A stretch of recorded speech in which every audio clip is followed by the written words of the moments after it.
योजना इन Hindi YouTube channel पर आपका स्वागत है। दोस्तों, जैसा कि आप जानते हैं कि देश में 1 जनवरी 2025 से नया साल शुरू होने वाला है और यह नया साल आपके लिए कुछ बदलाव भी लेकर आने वाला है। और यह बदलाव आपको क्या फ़ायदा देंगे और क्या नुकसान दे सकते हैं और कौन-कौन से वह बदलाव हैं जो 1 जनवरी 2025 से पूरे भारतवर्ष में होने वाले हैं, वह आपके लिए जानना ज़रूरी है। और इन बदलावों से आपकी जेब पर क्या असर पड़ेगा, वह भी जानना ज़रूरी है। तो हम ऐसे ही 15 जो बदलाव हैं, यानी कि नए नियम जो लागू होने वाले हैं, लेकर के आए हैं। तो वीडियो को लास्ट तक ज़रूर देखिएगा और जानिएगा कि कौन से वह 15 नियम हैं जो बदलाव 1 जनवरी 2025 से होने वाले हैं। तो चलिए वीडियो की शुरुआत करते हैं, लेकिन उससे पहले अगर आपने वीडियो को लाइक नहीं किया है तो लाइक करिएगा।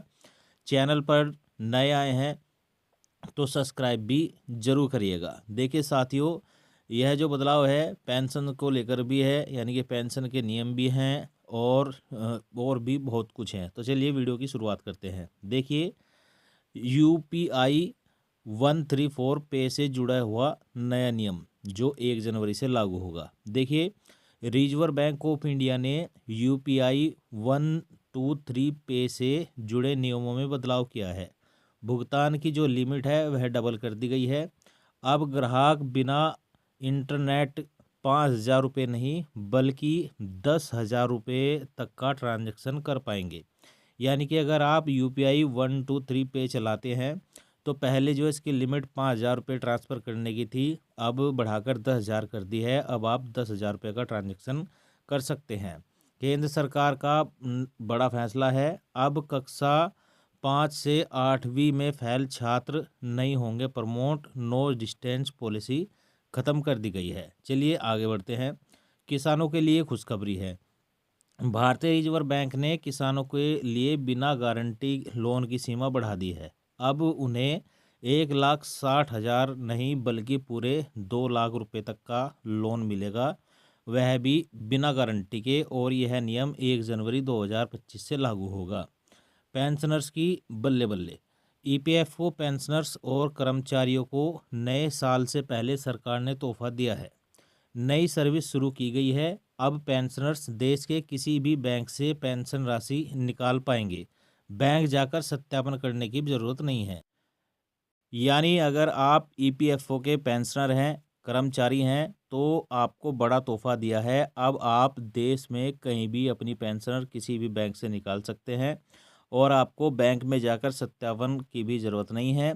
और इसका लाभ जो 78 लाख ईपीएस के पेंशनधारक हैं उनको मिलेगा। चलिए आगे बढ़ते हैं।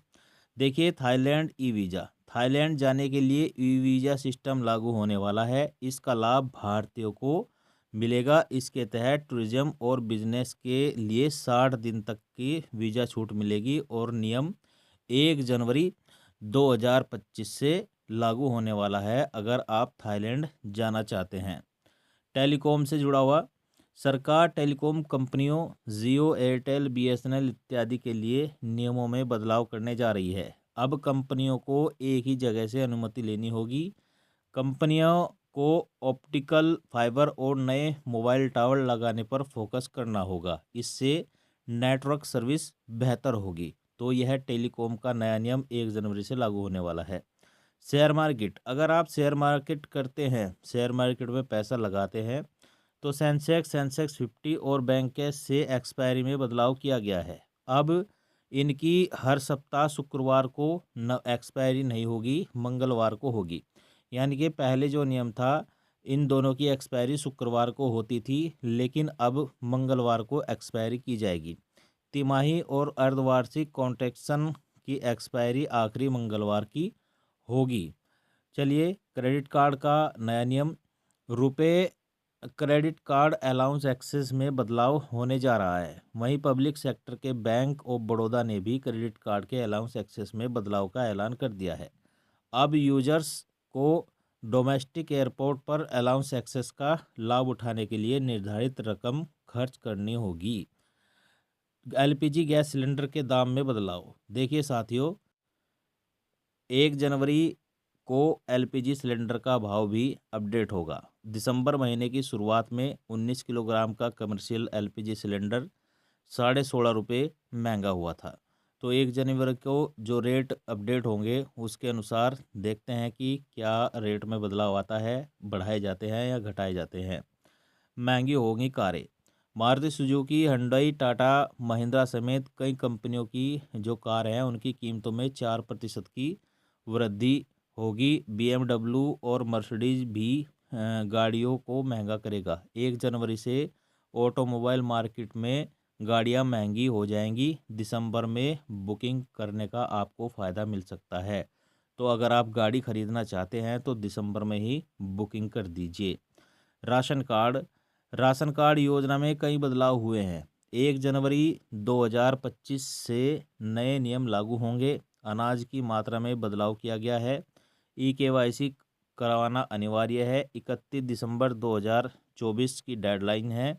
शर्तों को पूरा न करने पर राशन कार्ड रद्द हो सकता है। तो अगर आप भी फ्री राशन योजना का लाभ लेते हैं तो 31 दिसंबर 2024 तक आप अपना ई-केवाईसी अवश्य करा लें, नहीं तो आपका राशन कार्ड सरकार की तरफ से रद्द भी किया जा सकता है। चलिए अगला नियम देखते हैं। देखिए दोस्तों, अमेज़ॉन प्राइम मेंबरशिप का नियम। अमेज़ॉन प्राइम मेंबरशिप की कीमत में वृद्धि हो सकती है। नई मेंबरशिप के तहत अतिरिक्त सेवाएं प्रदान की जाएंगी। तो अगर आप अमेज़ॉन की मेंबरशिप ले रखी है तो उसकी कीमतों में भी वृद्धि की जाएगी। पॉपकॉर्न पर जीएसटी। मॉल और थिएटर्स में पॉपकॉर्न पर जीएसटी लागू होगी, जो 5%, 12% और 18% तक हो सकती है। तो अगर आप पिक्चर देखते देखते पॉपकॉर्न खाते हैं तो अब आपको ज़्यादा पैसा देना पड़ेगा। चलिए आगे देखते हैं। आधार और पैन कार्ड की लिंकिंग। आधार और पैन कार्ड को लिंक करना अब अनिवार्य होगा ताकि आप सरकारी सेवाओं का लाभ उठा सकें। तो अगर आपने अभी तक अपना आधार कार्ड अपने पैन कार्ड से लिंक नहीं कराया है तो फटाफट से करवा लीजिए। नई पेंशन योजना। 1 जनवरी 2025 से नई पेंशन योजना शुरू की जाएगी, जिसमें लाभार्थियों को के लिए नए नियम होंगे। चलिए आगे बढ़ते हैं। जीएसटी के तहत डिलीवरी शुल्क पर 18% जीएसटी लागू होगा, जो ऑनलाइन शॉपिंग के साथ जुड़ा होगा। यानी कि अगर आप ऑनलाइन शॉपिंग के शौकीन हैं, करते हैं, तो अब आपको 18% जीएसटी देना होगा अगर आप कोई सामान मंगाते हैं। तो साथियों, ये टोटल 15 नियम जो 1 जनवरी 2025 से देश में लागू होने वाले हैं हमने आपके साथ शेयर किए हैं, जो मीडिया रिपोर्ट से हमें जानकारी मिली है। वीडियो अगर आपको अच्छा लगा हो तो लाइक शेयर कमेंट जरूर करिएगा। चैनल पर नए आए हैं सब्सक्राइब भी जरूर करिएगा।